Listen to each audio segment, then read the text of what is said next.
एक जगन्नाथ भगवान के एक भक्त थे, उनका नाम था अंगद जी। क्या नाम था? बहुत ध्यान से सुनना। श्री अंगद जी जो थे, ये एक राजा के सेनापति थे, और राजा जो था ना, वो इनका भतीजा ही था। एक चरित्र सुनाऊं एक भक्त का, अंगद जी का, बहुत ध्यान से सुनना। अंगद जी अपनी पत्नी से बहुत प्रेम करते थे, और उनकी पत्नी सत्संग से बहुत प्रेम करती थी। ठाकुर जी की कथा, कीर्तन, वैष्णव वार्ता, इनमें उसकी बड़ी रुचि। लेकिन अंगद जी को कथा आदि में बिल्कुल कोई रुचि नहीं थी। अपनी पत्नी से कहते थे, सुनो, तुम खूब कथा सुनो, खूब मंदिर जाओ, जो तुमको करना है करो, पर मुझसे कभी नहीं कहना कि तुम करो, मेरे को कभी नहीं छेड़ना। पत्नी के मन में आता तो था कि ये भी भजन करें, लेकिन कोई बात नहीं, जैसी हरी इच्छा। अंगद जी रोज शाम को आते, पत्नी के पास बैठते, खूब प्रेम करते थे अपनी पत्नी से। एक दिन एकादशी का दिन था, आज एकादशी है। एकादशी का दिन बड़ा महत्वपूर्ण माना जाता है। एकादशी के दिन अंगद जी की पत्नी ने कुछ संतों को अपने घर बुलाया और सत्संग होने लगा घर में। प्रवचन ऐसे ही घर में बैठ के सब करने लगे। शाम को अंगद जी जब लौट करके आए, उन्होंने देखा घर में तो आज अलग ही रौनक है, इतनी सारी भीड़ आ रखी है, सब लोग नाच रहे हैं, गा रहे हैं, कीर्तन कर रहे हैं, कथा सुन रहे हैं। अंगद जी को बड़ा गुस्सा आया। मेरी आज्ञा के बिना मेरे ही घर में प्रवचन हो रहा है, मेरे ही घर में सत्संग चल रहा है, अरे कभी रोका तुमको कहीं जाने से? खूब जाओ, बाहर जाके कितना भी कथा सुनो, घर में क्यों करवा रही हो? अंगद जी ने जाकर के व्यासपीठ पर वैसे व्यास जी का अपमान कर दिया। बोले कि आपसे हाथ जोड़ के विनती है, तुरंत चले जाइए, ये मेरा घर है, मेरी अनुमति के बिना आप यहां कैसे आए? और सब लोगों से भी कहा, आप सबसे भी हाथ जोड़ के प्रार्थना, यहां से चले जाइए, ये कोई आश्रम नहीं है, घर है मेरा, चलिए निकलिए यहां से बाहर। पत्नी बोली, अरे सत्संग चल रहा है, अभी तो ऐसा मत करो। अंगद जी ने किसी की नहीं मानी, सबको भगा दिया। पत्नी को बहुत बुरा लगा। उसने मन में विचार किया, जो हरि का नहीं है उसको मैं अपना पति कैसे मान सकती? तजोरे मन, कल हमने ये पंक्ति गाई थी ना, हरि विमुखन को संग। कई लोग मुझको इस बात पर कह देते हैं, महाराज जी आप क्या शिक्षा दे रहे हो लोगों को? क्या ऐसे पति को छोड़ दें, पत्नी को छोड़ दें? तो इस प्रकार से तो गृह कलेश हो जाएगा। भैया देखो, एक बात आपको बताऊं, मानव का स्वभाव है, वो शरीर से यदि किसी को स्वीकार कर रहा है तो वो स्वीकार्य नहीं है, मन से स्वीकार करे वो स्वीकार्य माना जाता है। हम शरीर से किसी को अपना मानते हैं तो वहां पर हमारा संबंध पुष्ट नहीं होता। संबंध की पुष्टि तो हृदय से होती है, हृदय से आप उसको मानते हो कि नहीं। और कोई व्यक्ति यदि शरीर से ना भी हो, हृदय से यदि आप उसको स्वीकार कर चुके तो निश्चित है आपका संबंध पक्का है।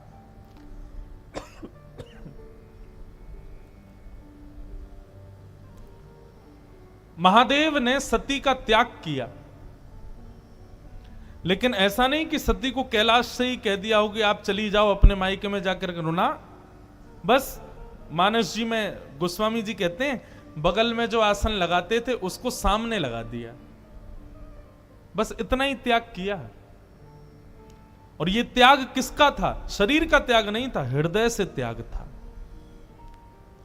तो इसलिए भैया, यदि ऐसे लोग परिवार में हैं, ऐसे लोग मित्र हैं, ऐसे लोग ऑफिस में काम करते हैं जो भगवत संबंध नहीं रखते, उनका शरीर से त्याग नहीं करना है, मन से त्याग करना, मन से कभी उनको स्वीकार नहीं करना है। अंगद जी की पत्नी ने आज अपने पति का हृदय से त्याग कर दिया और घूंघट कर लिया और कहा कि अब आज के बाद मृत्यु पर्यंत मैं आपको अपना मुख नहीं दिखाऊंगी, ना आपका मुख देखूंगी। आपकी पत्नी हूं, आपके संगी रहूंगी, आपकी सेवा करूंगी, पातिव्रत धर्म का पालन करूंगी, लेकिन हृदय में आपके लिए कोई स्थान नहीं आज के बाद। अंगद जी की पत्नी अब तो घूंघट करके रहती है, अंगद जी ने मुंह ही नहीं दिखाती अपना अंगद जी को। 1 महीना 2 महीना 6 महीने बीत गए महाराज। अंगद जी बड़े उदास, बहुत प्रेम करते थे अपनी पत्नी से। अब तो कार्य में भी मन नहीं लगता। एक दिन ऐसी घोड़े पर बैठ करके कहीं जा रहे थे, तो चलते चलते उन्होंने देखा कहीं कथा चल रही है। मन में आया इसी कथा ने ही मेरा घर बर्बाद करवा दिया, इसी की वजह से सब खराब हुआ। 2-3 दिन बाद फिर से निकले तो फिर कथा चल रही थी, तो मन में आया कि ये कथा में ऐसा होता क्या है जो मेरी पत्नी को इतना प्रिय लगता है, चल के सुनूं। अंगद जी आकर के पीछे उदास हताश तो बैठे ही थे, घर में मन लगता नहीं है, आके बैठ गए। कथा में बंधुओं 3 प्रकार के लोग आते हैं। पहले आमंत्रित लोग, जिनको निमंत्रण दिया गया है कि भैया हमारे घर में कथा है, आपको आना है। दूसरे वैष्णव कथा प्रिय लोग, उनको बस पता चल जाए कथा कहां हो रही है, वो ये विचार नहीं करेंगे दूरी कितनी, समय कितना लगेगा, कहां क्या, निमंत्रण की भी अभिलाषा नहीं, बस पता चल जाए कथा कहां है, वो पहुंच जाते हैं। और तीसरे संसार के मारे दुखियारे लोग, जिनको घर में या व्यापार में कहीं भी कुछ मिल नहीं रहा है, बड़े उदास अपने जीवन में जी रहे हैं, वो आके कथा में बैठते हैं। तो ऐसे ही अंगद जी आकर के बैठ गए। अंगद जी आकर के बैठे तो निश्चित कथा सुनते सुनते उनके हृदय को बड़ी शांति सी मिली। बंधु एक बात बताऊं, गीता में भगवान अर्जुन से एक बात कहते हैं। अर्जुन ने कहा कि नाथ, व्यक्ति सुख की प्राप्ति के लिए इतनी मेहनत करता है तो उसको सुख मिलता क्यों नहीं है? भगवान ने कहा डेस्टिनेशन गलत चुनी है मानव ने, सुख नहीं। हमने डेस्टिनेशन ही गलत चुन रखी है। हर कार्य के पीछे हम चाहते क्या है? सुख मिले। भगवान कहते हैं इसको बदलो, सुख नहीं शांति मिले। शांति की भावना से कर्म करो, शांति की भावना से क्रिया करो। हम क्या करते हैं? हमको सुख मिले, ऐसा करूं इतना मिल जाएगा, ये करूंगा वो करूंगा, ऐसा बनाऊंगा, ऐसे बैठा करूंगा, ऐसा कमरा, ऐसे सोफे, ऐसी पत्नी, ऐसी गाड़ी, ये सब सुख जन्य हम लोग कर्म करते हैं और वही सुख हमको नहीं मिलता। फिर आप अपने क्रिया के पीछे उद्देश्य शांति रखो, भगवान कहते हैं तब मानव प्रसन्न रहेगा। क्योंकि अर्जुन, सुख की भी एक लिमिट होती है, उससे ज्यादा यदि मिल जाए तो व्यक्ति दुखी हो जाता है। आपके गुजरात में श्रीखंड मुझे बड़ा प्रिय है।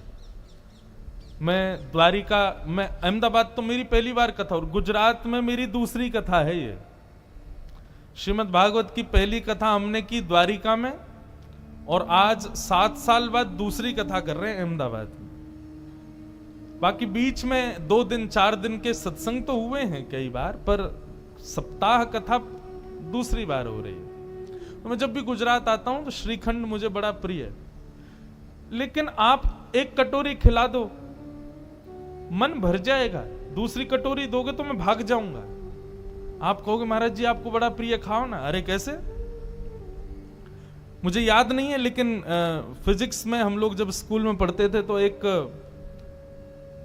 चैप्टर पढ़ाया गया था, उसमें यही बात थी। जब भागवत पढ़ी तो हमको और ज्यादा क्लियर हुई कि कोई भी वस्तु का अति सेव्य जब हम करते हैं तो वही वस्तु हमको कष्टदायी लगने लगती।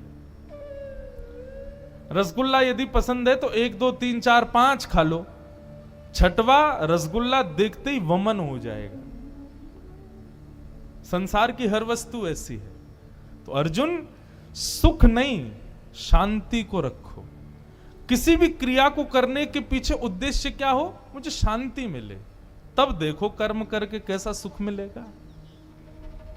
तो कथा में सुख मिलता है लोगों को। यहां पर आप मौन अवस्था में बैठे हो, एक ही आसन पर बैठे हो, ना पानी पी रहे हो ना चाय पी रहे हो। 4 घंटे आदमी बिना चाय कैसे रहे, बिना खाए कैसे रहे, लेकिन यहां रह रहे हो। क्यों? शांति मिल रही है। सुख नहीं, शांति। अंगद जी को बड़ी शांति मिली। अब तो अंगद जी ने नियम बना लिया, रोज जाते थे कथा सुनने। 7वें दिन कथा पूरी हो गई। अंगद जी जैसे ही आए तो देखा कोई भी नहीं था। किसी से पूछा, भैया आज कथा नहीं होगी? बोले 7 ही दिन की होती है, कल हो गई पूरी, आज तो चले गए व्यास जी। बोले कहाँ चले गए? बोले दूसरी कथा करने। बोले कहाँ हो रही है उनकी कथा? बोले उस गांव में हो रही है। अंगद जी दौड़ गए, उस गांव में पहुंचे, वहां जाके सुने। अब तो ऐसा चस्का लगा अंगद जी को, जहां भी कथा होती अंगद जी जाते। एक दिन उन्हीं के नगर में कथा हो रही थी, अंगद जी इधर बैठे थे और उनकी पत्नी थोड़ी दूर बैठी थी। दोनों को ही नहीं पता कि दोनों कथा में बैठे। व्यास जी ने जैसे कीर्तन गाया, अंगद जी के नेत्रों से अविरल अश्रुधार ऊर्ध्वबाहु होकर के नृत्य करने लगे आनंद से। तभी पत्नी की दृष्टि गई, ये कौन नाच रहा है? अरे ये तो अंगद जी हमारे पतिदेव हैं। तभी मैं कहूं कुछ समय से ये पहले तो बड़े दुखी रहते थे कि मैं मुख नहीं दिखाती, कुछ समय से बड़े प्रसन्न रहते हैं, मुझसे ज्यादा बात भी नहीं करते, अपनी सेवा पूजा भी करने लग गए हैं और बड़ा सामान्य सा बड़ा सुखमय जीवन जी रहे हैं। मैं सोच तो रही थी बदलाव कैसे आ गया, ये कथा सुनते हैं। आज शाम को कथा के बाद जैसे ही अंगद जी घर लौट करके आए, पत्नी ने अपना घूंघट ऊपर कर लिया। अंगद जी बोले, अरे देवी मैं आ गया हूं, घूंघट नीचे कर लो। बोले नहीं नहीं, अब तो घूंघट नहीं करना। क्यों? मैंने इसलिए घूंघट किया था कि आप कथा से प्रेम नहीं करते थे, परंतु अब तो आपने कथा को स्वीकार कर लिया ना, अब मैंने जो त्याग का संकल्प लिया था उसको छोड़ दिया।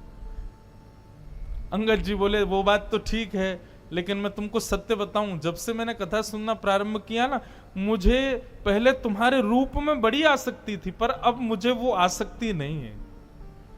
अब तो मुझे बस एक ही अभिलाषा, मेरे जगन्नाथ मुझे कब दिखेंगे, मेरे द्वारिकाधीश, उनके रूप माधुरी का दर्शन मुझे कब होगा। ऐसा अंगद जी का जीवन। बंधुओं, अंगद जी ने अपनी पत्नी से कहा, देवी अब हम दोनों वैष्णव हो गए, चलो हम जगन्नाथपुरी दर्शन करने चलेंगे। लेकिन अभी अभी सुना है कि एक बहुत बड़े युद्ध के लिए राजा के साथ मुझे जाना है, युद्ध से जब वापस आ जाएंगे फिर हम जगन्नाथपुरी चलेंगे। ठीक है। युद्ध में अंगद जी गए, जाकर के युद्ध किया। युद्ध का नियम होता था, जो राजा हारता था उसका सारा धन हड़प लिया जाता था और जीतने वाले राजा को दे दिया जाता था। अंगद जी जब उसका सारा धन लेने लगे तो वहां एक अद्भुत मणि थी। उस मणि को देख करके अंगद जी बड़े प्रसन्न हो गए। बोले, बड़ी सुंदर मणि है, मुझे ठाकुर जी को कुछ निवेदित करना है, ठाकुर जी को मैं जगन्नाथपुरी जाऊंगा, कुछ देना है। कोई बात नहीं, मैं ये मणि अपने संग ले जाता हूं, ये ठाकुर जी को दे दूंगा। और उस मणि को अंगद जी ने अपनी पगड़ी में छुपा लिया। थी तो वो चोरी, लेकिन अंगद जी का भाव क्या था कि मुझे ठाकुर जी को देनी है। भगवान से बोले, प्रभु इसके बदले भले ही मुझे दंड मिल जाए, लेकिन मैं ये दूंगा आपको, ये है आपकी, मुझे नहीं चाहिए लेकिन मैं आपको दूंगा। किसी सैनिक ने जाके राजा को बता दिया कि अंगद जी ने एक मणि को अपनी पगड़ी में छुपा लिया है। राजा, अंगद जी उसके चाचा लगते थे, इसलिए राजा स्पष्ट तो कुछ कह नहीं पाया, पर राजा ने मन में विचार किया कि अंगद जी रोज मेरी बहन के यहां भोजन करने जाते हैं, मैं आज बहन से कहूंगा कि वो भोजन में जहर मिला दे, अंगद जी की मृत्यु हो जाएगी, मणि हमको मिल जाएगी। अंगद जी आज भोजन करने के लिए राजा की बहन के यहां गए तो अंगद जी का नियम था कि भोजन का पहला भाग राजा की बहन की छोटी बेटी को गोद में बिठा के पहले उसको खिलाते थे, फिर स्वयं पाते थे। आज उसने अपनी बेटी को कहीं छुपा दिया, बोले अंगद जी कहीं खिला ना दे, इसमें तो जहर है। अंगद जी भोजन करने बैठे, कहा बिटिया चलो लाओ अपनी बेटी को लेके आओ, उसको मैं थोड़ा खिला दूं फिर मैं पाऊं। बोले मेरी बेटिया तो आज माँ के पास गई है, मेरी मायके गई है, आज वो है नहीं, तो आप आज अकेले ही पालो। अंगद जी बोले, बेटा ये तो मेरा नियम है, उसको खिलाए बिना तो मैं कभी नहीं खाता। अरे वो मेरी प्राण प्यारी है, मैं उसको साक्षात जगदम्बा के स्वरूप में देखता हूं, पहले उसका भोग लगाता हूं तब पाता हूं, अब जब तक उसका भोग नहीं लगेगा मैं तो नहीं पाऊंगा। तो राजा की बहन ने सोचा, ये मेरी बेटी से इतना प्रेम करते हैं और मैं इनको जहर दे रही हूं। उसने थाली उठा ली, बोले कि ये पूरा भोजन ही आपके लायक नहीं है चाचा जी, इसमें मैंने विष मिला दिया है। अंगद जी ने थाली पकड़ी, बोले तुमने इसमें विष मिला दिया? बोले हाँ। बोले क्यों? मेरे भाई को वो मणि चाहिए जो आपने पगड़ी में छुपा रखी, इसलिए उसने मुझसे कहा कि विष दे दो। पर आपका प्रेम देख करके मेरा मन हो रहा है कि मैंने बहुत बड़ा अपराध किया, मैं ये विष आपको नहीं दे सकती। अंगद जी बोले वो सब बात छोड़ो, ये बताओ क्या तुमने इस थाली का भोग लगाया था भगवान को? उसने कहा हाँ, भोग तो मैंने लगाया था। बोले तुमने विष वाला भोजन ठाकुर जी को खिला दिया? बोले क्योंकि आप बिना भोग लगाए पाते नहीं है, इसलिए भोग तो मुझे लगाना पड़ा। अंगद जी बोले अब तो इसको मैं ही पाऊंगा, जब विष ठाकुर जी ने पा लिया तो मैं कैसे छोड़ूं। और अंगद जी जबरदस्ती हठ पूर्वक उस थाली को लेकर के बैठ गए और एक एक कवल खाने लगे। ज्यों ज्यों कवल मुख में जाने लगा, अंगद जी का उतना ही तेज बढ़ने लगा। ये आश्चर्य देखकर के राजा की बहन नतमस्तक हो गई। जाको राखे साइया मार सके ना कोई, बाल न बाका कर सके जो जग बैरी हो। बंधुओं, प्रसाद मान करके पाया, इसलिए विष ने भी कुछ नहीं किया। ये लीला तो मीरा के साथ भी हुई, ये लीला तो ध्रुव के साथ भी हुई, ये लीला तो प्रहलाद के साथ भी हुई। विष उनको भी पिलाया गया, लेकिन भगवत प्रसाद मान करके पाया, कुछ नहीं हुआ।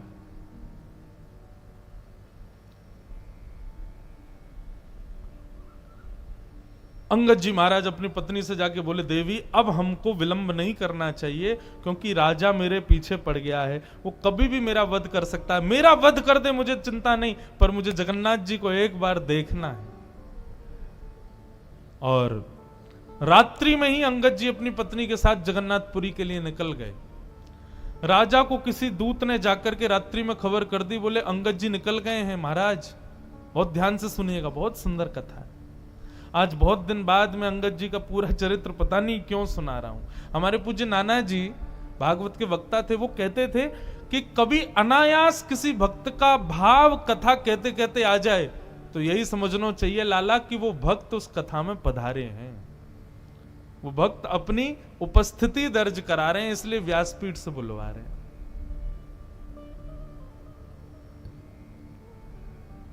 तो अंगद जी जाने लगे, बीच रास्ते में ही राजा के सैनिकों ने बंदी बना लिया।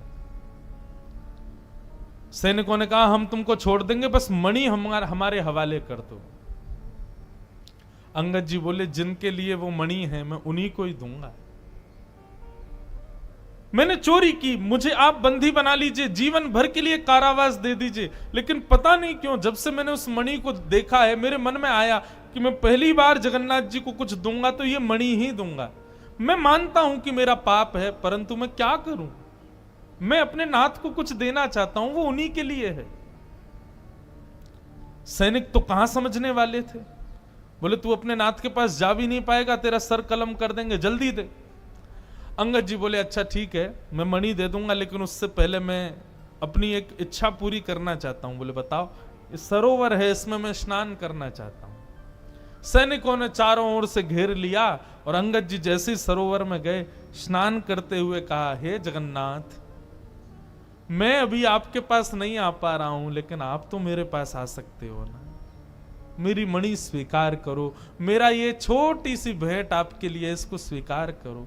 और मणि को अपनी पगड़ी से निकाल के उसी जल में छोड़ दिया। सैनिक कूद पड़े जल के अंदर, ढूंढने लगे, लेकिन मणि नहीं मिली। राजा भी आ गया, राजा ने पूरा तालाब का पानी सुखा दिया, मट्टियां खोद खोद करके छनवा दी, लेकिन मणि नहीं मिली।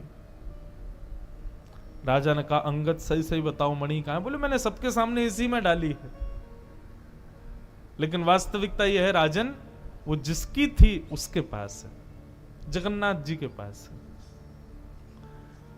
राजा ने कहा हो ही नहीं सकता, तुम पुरी गए नहीं। बोले मैं नहीं गया, वो आए थे मेरे पास और लेकर के चले गए। राजा बोला इसके हाथों में हथकड़ी बांधो, पैरों में बेड़ियां बांधो, ले चलो इसको जगन्नाथपुरी। जगन्नाथ जी का दर्शन करेंगे, यदि मणि वहां नहीं हुई तो उन्हीं के सामने सर धड़ से अलग कर दूंगा। अंगद जी बोले ये तो मेरा सौभाग्य होगा कि मैं जगन्नाथ जी को देखूं और उनके सामने प्राण निकल जाए। बंधुओं, वैष्णव कभी भयभीत नहीं होता। अंगद जी के हाथों में हथकड़ियां, पैरों में बेड़ियां, सैनिकों ने नंगी तलवार गले में रखी है, और जैसे ही पूरी जगन्नाथ के मंदिर में प्रथम बार प्रवेश किया अंगद जी ने, और जैसे ही महाप्रभु श्री जगन्नाथ जी को देखा है, उनके मुखमंडल का दर्शन किया, दर्शन करते ही क्या पाया, श्रृंगार में ठाकुर जी की ठोड़ी के नीचे सबसे श्रेष्ठ माला के रूप में वो मणि ही ठाकुर जी को पधराई हुई थी, श्री जगन्नाथ जी के गले में धारण करा रखी थी। राजाओं ने, सैनिकों ने जब ये दृश्य देखा कि श्री जगन्नाथ जी के गले में वो मणि, नतमस्तक हो गए अंगद के आगे। तो तुम्हारी भक्ति को प्रणाम है अंगद।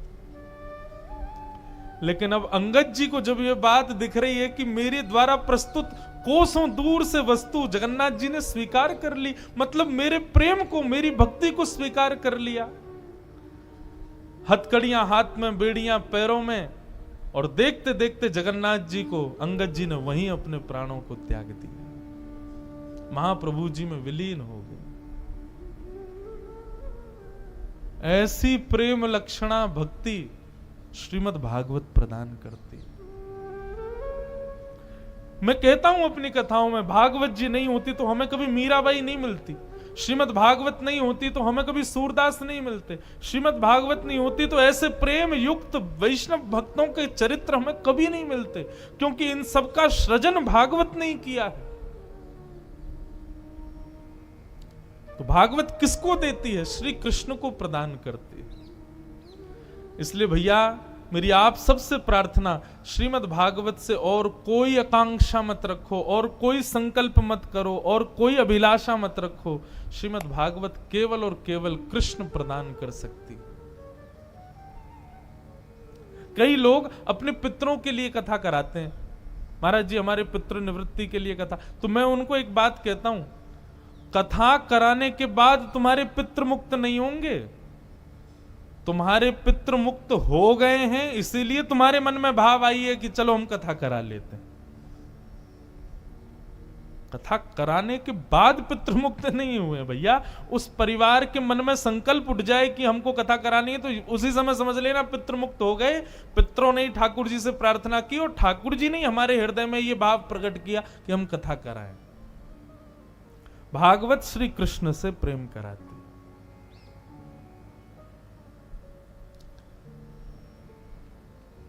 इस प्रकार श्रीमद् भागवत विषय, अधिकारी, संबंध, और अब चौथी बात, भागवत का प्रयोजन क्या है? तापत्रयोन्मूलनम।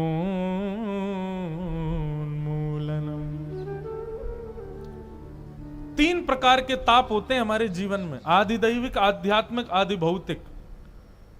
बंधुओं, भक्त बन जाने से, वैष्णव बन जाने से जीवन में कभी कष्ट नहीं आएगा, ऐसा नहीं है। कष्ट आएगा। यदि भक्त बन जाने से कष्ट नहीं आते तो महाभारत का युद्ध ही नहीं होता कभी। भगवान पूरी गीता में अर्जुन को यह कहते हैं, युद्ध च युद्ध च युद्ध च, ए अर्जुन तू युद्ध कर। क्या भगवान में सामर्थ्य नहीं थी कौरवों को एक भ्रगुटी में ही, एक बार में ही नष्ट कर दें? सब सामर्थ्य थी, लेकिन फिर भी अर्जुन को कहते रहे युद्ध कर। क्यों? ठाकुर जी के आश्रय में आने से कष्ट दूर नहीं होते, बस कष्ट का अनुभव नहीं होता। मैं अपनी कथा में एक आजकल की भाषा में एक बात कहता हूं कि भक्ति क्या है? एनेस्थीसिया का इंजेक्शन है भक्ति। जिस प्रकार डॉक्टर एक इंजेक्शन लगा देते हैं तो वो पार्ट सुन्न हो जाता है। अब चाहे वहां का ऑपरेशन करो, काटो पीटो, टांके लगाओ, कुछ भी करो, पता नहीं चलता ना। ऐसे ही भक्ति क्या है, भक्ति मार्ग क्या है, आध्यात्मिक मार्ग क्या है? ये एनेस्थीसिया का इंजेक्शन है।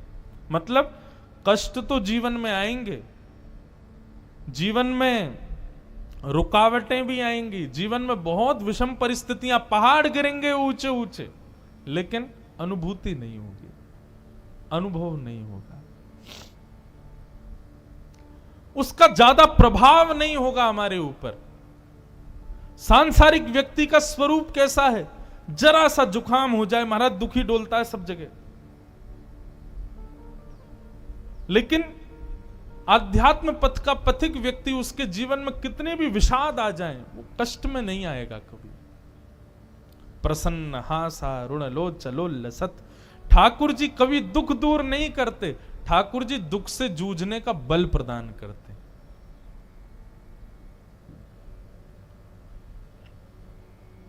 कई बार लोग कहते हैं महाराज जी आप तो कथा करते हो, आपके जीवन में दुख कैसे आ गया? अरे इस संसार का एक नाम शास्त्रों में पता है क्या है?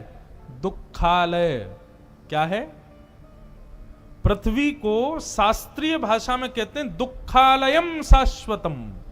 दुखालय, जैसे पुस्तकों के संग्रहालय को पुस्तकालय कहते हैं, विद्या अर्जन करने वाले स्थान को विद्यालय कहते हैं, भोजन जहां किया जाता है भोजनालय, ऐसे ही जहां दुख ही भोगे जाते हैं उसको दुखालय। यहां सब दुखी हैं भैया, सबके जीवन में दुख है। बस हरि स्मरण करने वाले, हरि भजन करने वाले, वो दुख तो जीवन में आता है लेकिन फिर भी प्रसन्न रहते हैं, क्योंकि दुख का अनुभव नहीं होता है, दुख की अनुभूति नहीं होती।